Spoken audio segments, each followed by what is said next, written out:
गांव की सुनसान रातें चांदनी से संवरी हुई थीं, मगर उनमें छुपी भूतियां कहानियां अपनी कहानी सुना रही थीं। ये वह कहानी है जो इस गांव के पुराने हवेली में हुई। एक राज है जिसे चांदनी की रातों में ही खुलता था। हवेली का सफर शुरू होता है एक युवक के साथ जो गांव में आशीर्वाद से बहुतात्व की खोज में था। उसने सुना था कि इस हवेली में रातों को एक विशेष स्वर में भूतिया गाना होता है जो किसी को भी मोहित कर लेता है। युवक ने हवेली के कमरे में प्रवेश किया और उसके सामने रात की अंधकार में चमकते हुए एक पुरानी पियानो खड़ा था। चांदनी की किरणों में ये ऐसा लगा जैसे कि समय रुक गया हो।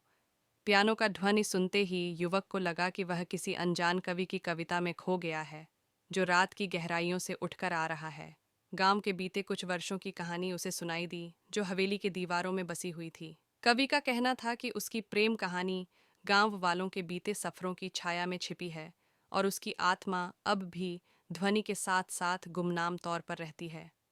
धीरे धीरे युवक को लगने लगा कि हवेली की दीवारें बोल रही हैं उनकी अपनी कहानी, जिसमें प्रेम, वियोग और उदाहरण थे। पियानो का ध्वनि सुनते ही गांव की भूतियां रातें जीवंत हो जाती थीं। रात बढ़ती गई और उसका हौसला बढ़ता गया जब उसने समझा कि इस हवेली में भूतियां नहीं बल्कि अद्वितीय गहराइयों में छुपा हुआ आत्मा है जो सालों से किसी का इंतजार कर रही है। हवेली की दीवारों में छुपे रहस्यों को खोलने का समय आया था। युवक ने एक पुरानी पत्ती में से एक पुरानी पत्ती निकाली और हवेली के सभी राजों का खुलासा किया। यह कहानी गांव के लोगों को अब तक अज्ञात थी और इससे वह सभी भूतिया कहानियों को एक नई दृष्टिकोण से देखने लगे। इस रात की चांदनी में हवेली का राज खुल जाता है और युवक अपनी चर्चा के साथ गांव के लोगों को यह सिखाता है कि भूतिया हर दिल में कहानियों का एक अद्वितीय जहाज होता है जो सभी को एक दूसरे से जोड़ता है।